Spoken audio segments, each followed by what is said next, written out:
مغادرة أنثى الصقر عشها، اجى الذكر ونزل وبالغلط كسر له وحدة من البيضات. الصقر قامت ترجف جناحاتها، حكي بيناتنا، قال انا ايش ورطت نفسي، ايش سويت بروحي، باوع يمنى ويسرى. احد شاف جريمته؟ ما حد ما شاف جريمته.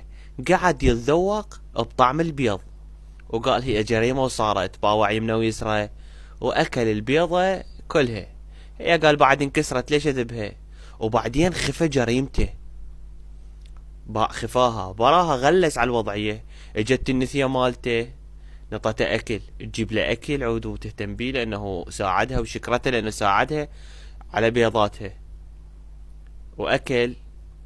طبعا حتى انثى الصقر يعني مسيطرة، يعني الذكر مال صقر يخاف من الانثى. هنا انا حسيت يا ويلي ايش راح يصير.